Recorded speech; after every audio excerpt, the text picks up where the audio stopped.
T-minus 25 seconds. Status check. Go Atlas. Go Centaur. Go Starliner. Go Starliner.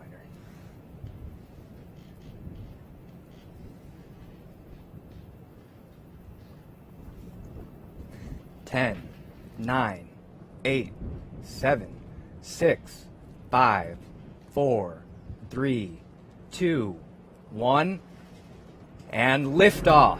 The rise of Starliner and a new era in human spaceflight. The tower.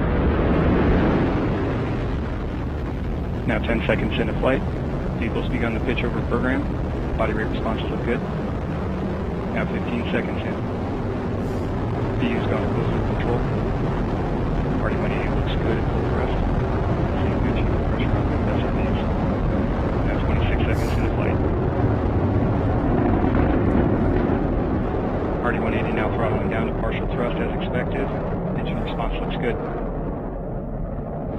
Now 38 seconds in. RD-180 engine operating parameters continue to look good. Vehicle is now passing through max Q, maximum dynamic pressure.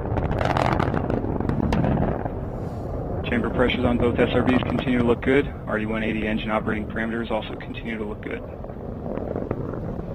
Now passing 1 minute into flight.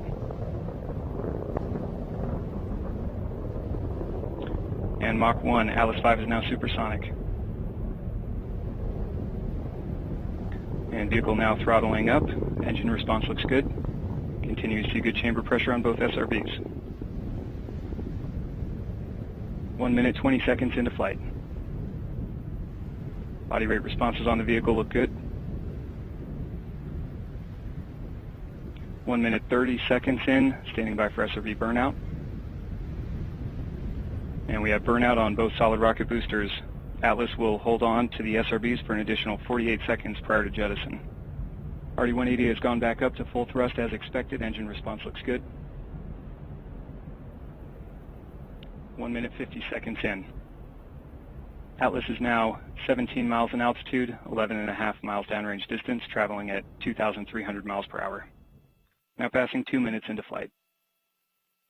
RD-180 engine operating parameters continue to look good at full thrust.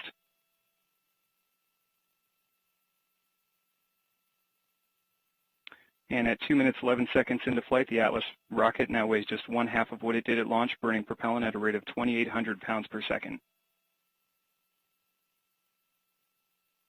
And we've seen good indication of jettison of both solid rocket boosters. Vehicle's gone to closed loop guidance. Now just under 2 minutes remaining in the booster phase of flight. 2 minutes, 35 seconds into flight. RD-180 continues to perform well. Engine's now throttling down slightly. Engine response looks good. And Atlas 5 is now traveling at over 5 times the speed of sound. Centaur reaction control system is now pressurizing to flight levels. System response looks good.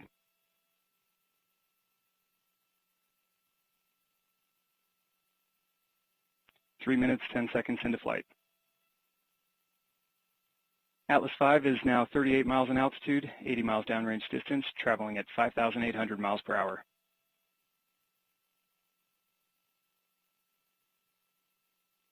RD-180 engine operating parameters continue to look good. Now 1 minute remaining until engine cutoff. Body rate responses continue to look good throughout the booster phase of flight.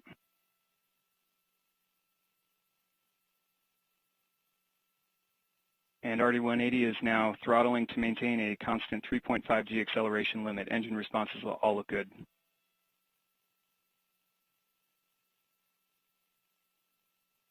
Three minutes, 55 seconds into flight.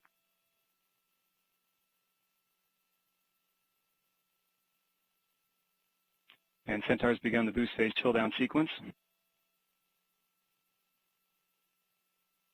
20 seconds to BECO. RD-180 continuing to look good as it throttles to maintain that constant 3.5 G acceleration limit. Atlas PU has gone to open loop in preparation for BECO. And standing by for BECO. And we have BECO booster engine cutoff standing by for stage separation. And we have good indication of stage separation. We have pre-start on the RL-10, standing by for ignition. We have ignition and full thrust on both RL-10 engines. Chamber pressures look good on both engines.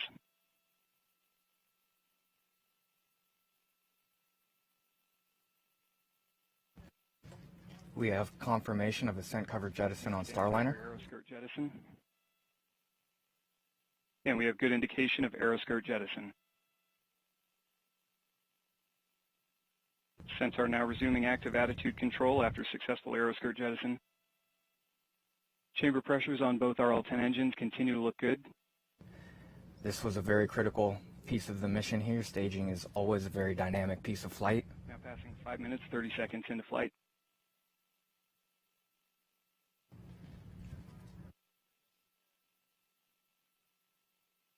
And the Centaur RCS system is beginning the initial thruster firings for system thermal conditioning. System response looks good. Now once again, Centaur will continue burning for about another 5 minutes.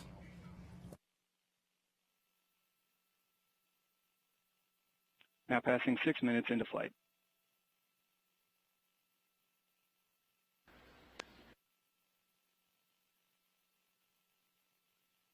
And Centaur is now 95 miles in altitude, 570 miles downrange distance, traveling at 12,000 miles an hour.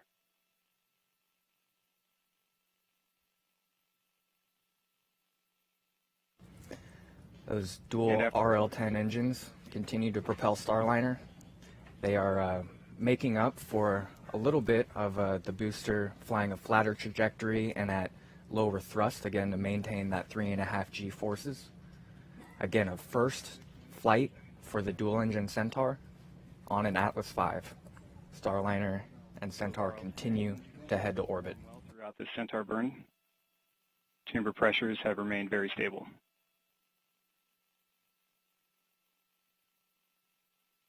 Just under 5 minutes now remaining in the burn.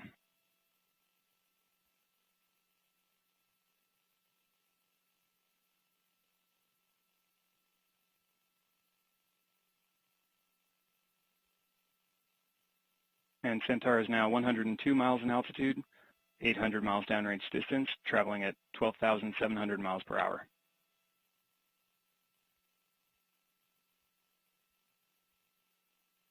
And the Centaur propellant utilization system continuing with active control looks good. Body rate responses are all very close to null. That means Atlas is flying almost exactly where it needs to be. Periodic thruster firings as expected.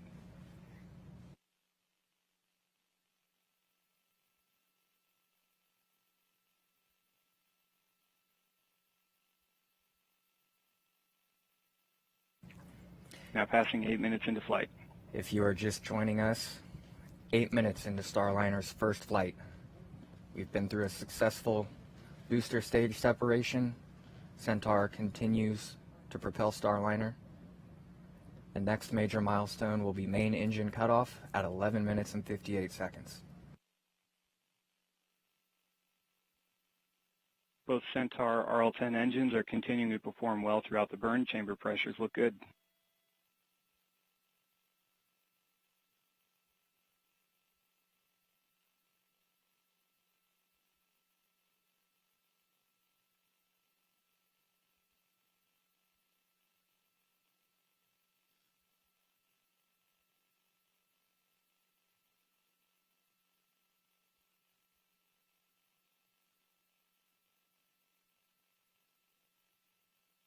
And now coming up on 9 minutes into flight, Centaur is 101 miles in altitude, 1,200 miles downrange distance, traveling at 14,300 miles per hour. Now the two control rooms you are looking at on the left, that is ULA's Denver Operations Control Center. They are a backup control room for the control room on the right, which is the actual Atlas Spaceflight Operations Center. They were the ones who launched the rocket about 9.5 minutes ago. Now close to bottle temperatures.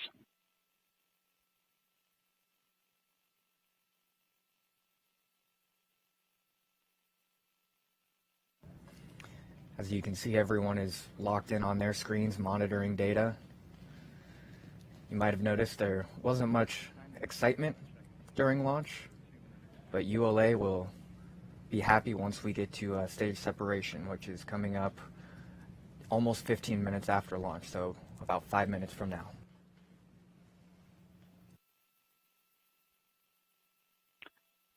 Centaur system performance remains nominal throughout this burn, continuing to see stable values on our fuel and oxidizer tank pressures, main vehicle battery temperatures and pressures, and continuing to see good pressures on our helium and hydrazine storage bottles. Telemetry quality has been good throughout this burn, only seeing very brief minor dropouts.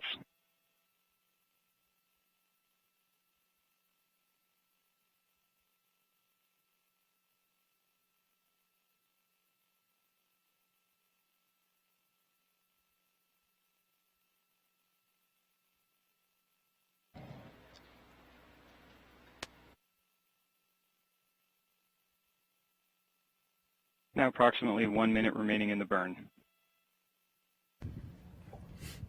So once again, after Starliner separates from Centaur coming up in about 4 minutes, Starliner will circularize its orbit with an orbital insertion burn.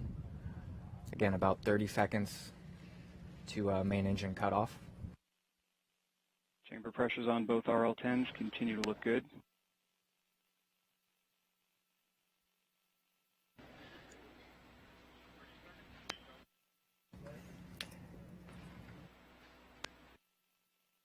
Now ahead of main engine cutoff, we are seeing good tank pressure on Starliner itself. Batteries are in a nominal temperature, good pressure sensor readings from Starliner as it prepares to free fly for the first time in orbit. Standing by for main engine cutoff.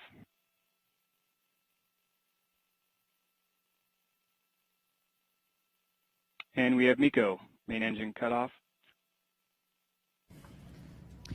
Body rate responses have remained very stable. Now passing 12 minutes into flight.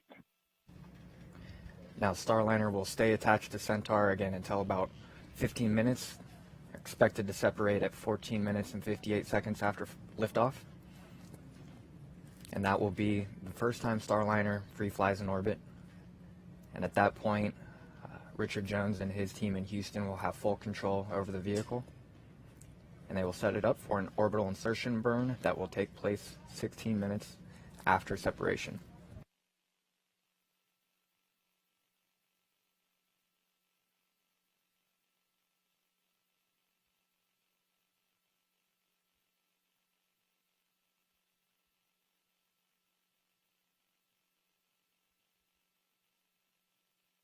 Approximately 2 minutes now remaining until OFT capsule separation.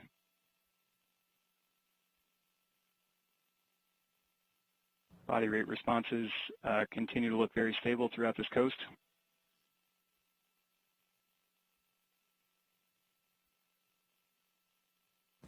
So you're looking at the Boeing Mission Control Center there. At this point, they have transitioned to a mission support room. The people you're seeing sitting on console designed, tested, and built Starliner. They are the experts on the systems. So if flight controllers need any help, they will be the ones answering the call. Now passing 13 minutes, 30 seconds into flight. In just over a minute, we're expecting to hear that Starliner has separated from the vehicle.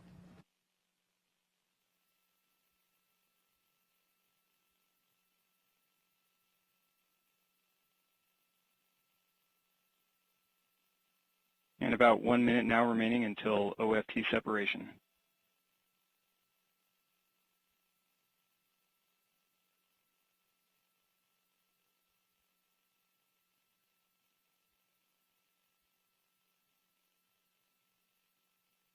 Body rates in the roll, pitch, and yaw direction, all very close to null.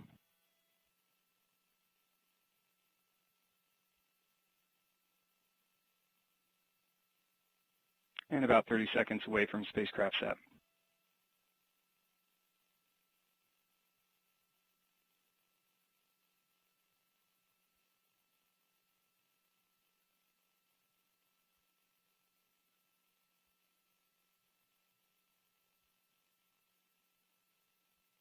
Now standing by for spacecraft separation.